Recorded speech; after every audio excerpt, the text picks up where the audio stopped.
আমাদের যে দলের পক্ষ থেকে যে ইস্তাহার। ভোটের আগে আবারও চমক, বার্ধক্য ভাতা, বিধবা ভাতা, যুবসাথী প্রকল্প, লক্ষ্মী ভাণ্ডার নিয়ে বড় ঘোষণা মুখ্যমন্ত্রী মমতা বন্দ্যোপাধ্যায়ের। এইমাত্র তৃণমূলের হয়ে মুখ্যমন্ত্রী মমতা বন্দ্যোপাধ্যায় নূতন ইস্তেহার প্রকাশিত করেছে, যেখানে 10টি প্রতিশ্রুতির কথা তিনি কিন্তু জানিয়েছেন। আপনারা জানেন সামনেই বিধানসভা নির্বাচন, আর এই বিধানসভা নির্বাচনের আগে বিভিন্ন রাজনৈতিক দলগুলো তারা কিন্তু তাদের প্রতিশ্রুতি দেওয়া শুরু করেছে।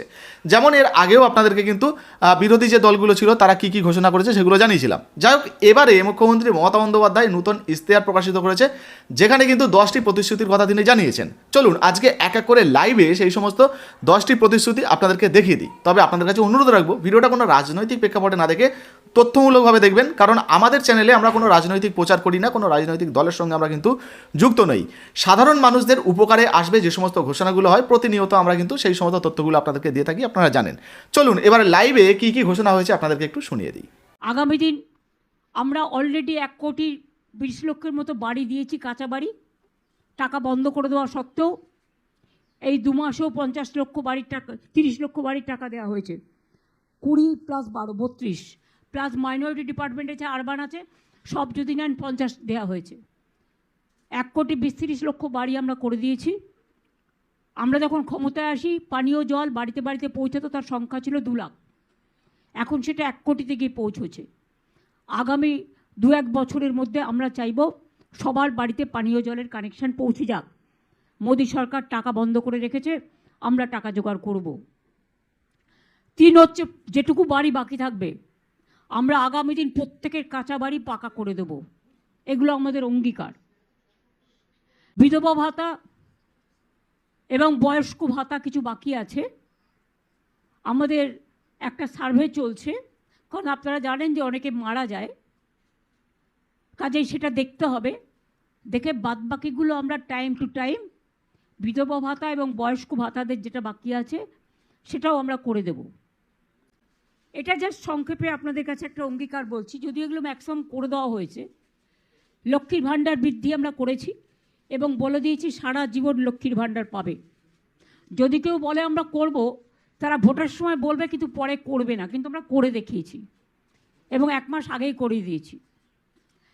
এখন সাধারণ মহিলারা পাচ্ছেন 1,500, মানে বছরে 18,000, আর তপশিলি জাতি এবং আদিবাসীদের জন্য 1,700, অর্থাৎ বার্ষিক 20,400। 1,500 করে আমরা, যেটা প্রায় 1 কোটি যুবকদের, যাদের বয়স 21 থেকে 40 বছরের মধ্যে, যারা স্কলারশিপ পায়, পাক, কোনো অসুবিধে নেই। স্কলারশিপের টাকার সাথে এর কোনো সম্পর্ক নেই, কারণ আমাদের অনেক স্কলারশিপ আছে, কন্যাশ্রী, শিক্ষাশ্রী, যুবশ্রী, মেধাশ্রী, স্মার্ট কার্ড, সবুজের স্বপ্ন, তরুণের স্বপ্ন, রূপশ্রী। আমাদের 100টার ওপর স্কিম আছে, সামাজিক স্কিম, সেটা তো পাবেই। এটা আমরা বেকার ভাতা হিসেবে নয়। সে যখন পড়াশুনো করবে, পড়াশুনো করা স্কলারশিপ সে পাচ্ছে, কিন্তু তার একটা গাড়ি, মাধ্যমিক পাস কেন বলেছি, তার একটা হাত খরচের জন্য এইটা আমরা দেব যতদিন সে চাকরিটা না পাচ্ছে, এবং তার মধ্যে কর্মসংস্থান পেয়ে যাবে, হয়ে যাবে। অলরেডি আমরা 2 কোটি ছেলে মেয়েদের চাকরি দিয়েছি, আর মোদী সরকার বলেছিল প্রতি বছর 2 কোটি ছেলে মেয়েদের চাকরি দেবে। ইন্ডিয়ার জাতীয় গড় 40% বেকারি বেড়েছে, আর বাংলার জাতীয় গড় 40% বেকারি কমেছে। মনে রাখবেন, আমরা পরিষ্কার বলছি, বাণিজ্যের কাণ্ডারি বাংলায় দিশারি। এখানে ইতিমধ্যেই কয়েক লাখ কোটি টাকার প্রজেক্ট এসছে। দেউচা পাঁচমি থেকে সিমেন্টের হাব হয়ে গেছে, লেদার হাব হয়ে গেছে। এগুলো ন্যাশনালি উই আর নাম্বার 1। এমএসএমইতেও আমরা নাম্বার 1 ইন বেঙ্গল। 1.5 কোটি ছেলে মেয়ে শুধু আমাদের এমএসএমইতে চাকরি করে। আর লেদার হাব কেন বলছিলাম, আমাদের এখান থেকেই চামড়ার ব্যাগ বাইরে রপ্তানি হয়, তারপরে তারা স্ট্যাম্প মেরে বিক্রি করে। আমার 7 লক্ষ ছেলে মেয়ে কাজ করে শুধু লেদার হাবে। আর এমএসএমইতে 1.5 কোটি। 20 লক্ষ সেলফ হেল্প গ্রুপ আছে আমাদের। প্রত্যেক জেলায় জেলায় সেলফ হেল্প গ্রুপের মেয়েদের জন্য আমরা যে শপিং মলগুলো হবে পিপিপিতে, তার 2টো করে ফ্লোর রাখবো। সেলফ হেল্প গ্রুপের জন্য, সৃষ্টির জন্য, যারা গ্রামে জিনিস তৈরি করে কিন্তু বেচবার জায়গা পায় না। কৃষি আপনারা জানেন, আমরা আলুরও ইন্স্যুরেন্স করে দিয়েছি আলু নষ্ট হলে। আমরা চাল সবটাই প্রকিউরমেন্ট করে নিই। আগের বারেও 54 লক্ষ মেট্রিক টন প্রকিউরমেন্ট হয়েছে, এবারেও হচ্ছে, হবে, কারণ টাইম লাগে যখন যেভাবে পায়। আলুও প্রকিউরমেন্ট করতে শুরু করেছে, এবং প্রকিউরমেন্ট করেও যেটুকু বাকি থাকবে যদি কেউ বাইরে বিক্রি করতে চায় আমাদের কোনো আপত্তি নেই, আমরা বলেই দিয়েছি। আমার রাজ্যে সংগ্রহটা রাখলেই হয়ে যাবে। আগে তো ডিম টোটালটাই আসতো বাইরে থেকে, এখন তো 90% আমরা উৎপাদন করি।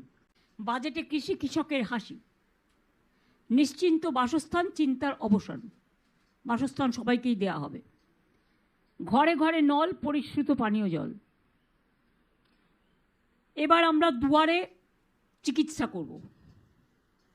আগে যেমন দুয়ারে সরকার করেছে, ওগুলো তো যেমন চলছে চলবেই। আমার পাড়া আমার সমাধান 8,000 কোটি টাকা দিয়েছি এলাকায় বুথে বুথে। সেই কাজগুলোই যারা করছিল তাদের সব তুলে নিয়ে গেছে, যাতে করতে না পারে ভোটের আগে। ও কাজ তো হবেই। দুয়ারে প্রতি বছর, প্রতি ব্লকে, প্রতি টাউনে দুয়ারে ক্যাম্প হবে। দুয়ারে স্বাস্থ্য, আমাদের স্বাস্থ্যসাথী আছে, অনেক মেডিকেল কলেজ আছে, মাল্টি সুপার হসপিটাল আছে, প্রায় কয়েক হাজার সুস্বাস্থ্য কেন্দ্র তৈরি হয়েছে, এগুলো সব আছে। মাদার অ্যান্ড চাইল্ড হাব থেকে শুরু করে এমনকি ওয়েটিং হার্ট, যার জন্য ইনস্টিটিউশন ডেলিভারি এখন 99.5 হয়েছে। আগে এটা 58 থেকে 60 ছিল, আমাদের সময় এটা হয়েছে। বাংলার শিক্ষায়তনগুলো আমরা একটা টার্গেট করেছি, অলরেডি বাজেটে বলা হয়েছে এবং ক্যাবিনেটে পাস হয়ে গেছে। কয়েক হাজার স্কুল আমরা মডার্নাইজ করব, আপডেট করব, যেখানে লার্নিং থেকে শুরু করে সমস্ত মডার্ন ইকুইপমেন্ট থাকবে। এরপর প্রবীণদের জন্য আমরা একটা করে প্রবীণদের যত্ন এবং তাদের পাশে, অনেক সময় ছেলেমেয়েরা বাইরে চলে যায়, তারা একেলা হয়ে যায়, তাদের দেখার যত্ন নেওয়ার কেউ থাকে না, তাই প্রবীণদের পাশে যত্নের আশ্বাসে, এটাও আমাদের অঙ্গীকার।